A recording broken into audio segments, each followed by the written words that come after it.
people? Yeah, so I've added some new people to the program, and then with obviously starting off my own facility, the Baker's factory, which is finally allowing me to try and have all the pieces of the pie instead of just the training, but also trying to elevate the riding process, which is huge in the training.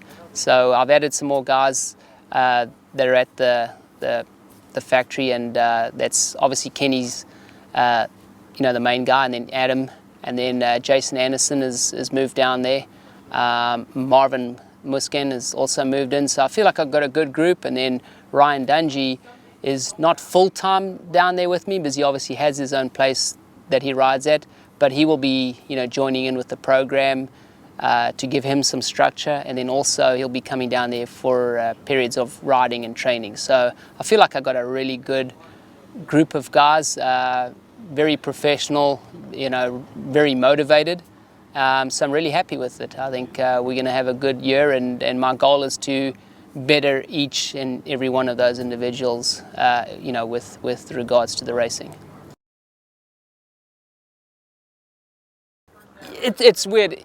Every athlete is unique in their own way, but for sure, I mean, my first year with Kenny, it's been tough. A lot of little things trying to pick up and make work with a guy that's obviously young and already in the big class. So I always struggle with guys that have not got all that experience yet, but yet for sure have all the ability. So I think balancing that out has been not easy, and learning a lot as we go, and making sure that we're working together well enough to make the progress that is needed. So we're definitely getting there, but there's been some tough times, and also some really good times. And obviously with him finishing off the outdoor championship, that was rewarding after knowing how much went into that, for sure. Yes, and with Ryan, obviously Ryan's made a big change to going to Europe to race, so I'm still going to help him with doing his program and formatting his training ratios. I have so much knowledge after the last 4 years with him that it's a given to obviously support and help him with his new challenge that he's going to have to be up against. Obviously I won't be full-time with him just because of the logistics of it. But I'm hoping there'll be periods where he does come to Florida and ride, if that can fit in with their season.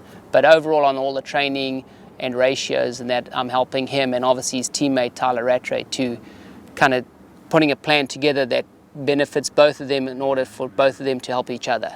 So that's the plan, and I think if it's followed and everything goes well, it should be really good. What do they do? Well, and that's the thing. It's such a new challenge for him and so different to the USA, so I think we're both kind of a little bit, I wouldn't say blind, but the challenge is going to be unique, and I think as it moves forward, we're going to have to address issues as they come up. I mean, just getting used to the living in Europe, and the different tracks that you can train on there are also public tracks, so it's going to be unique on how that how you do your program without it being affected by areas that you don't have control over. So it is going to be tough, but I'm committed, and I know Ryan is committed, and obviously Tyler's committed too, to making everything work and us sticking to the program as best as possible. The question of who has been the best, or has, like you say, been the biggest turnaround, or how can I say, is successful. It's hard to say which athlete that I've trained is that guy.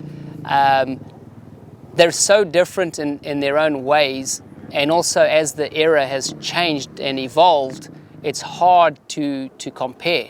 I still feel that the training and the stresses and the whole link to the bike development and all that is very unique to the era that we're in. But I'd have to say, I mean, obviously I started with Ricky, and I was with him the longest. Just over 7 years with him until he retired. So I'd always have to say that was very special, because that was the roots of everything, and what he accomplished was amazing, and I'll always respect that as something phenomenal.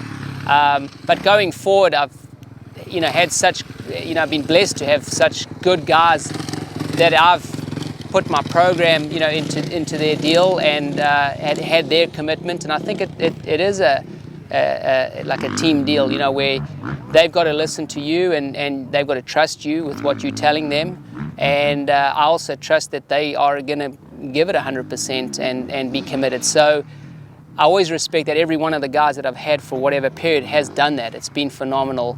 Some it's been tougher than others, and some it's been longer than other guys. But overall, they're all special to me, and it's been really valuable for me in my progress and training in the sport to have those kind of guys to evolve with. Because what I look back at what I did with Ricky to what we do now, just with technology, the training is a lot better and more structured and more itemized in a way. So it's been great. And obviously, January next year, it'll be 15 years that I've been doing this. So it's fantastic, yeah.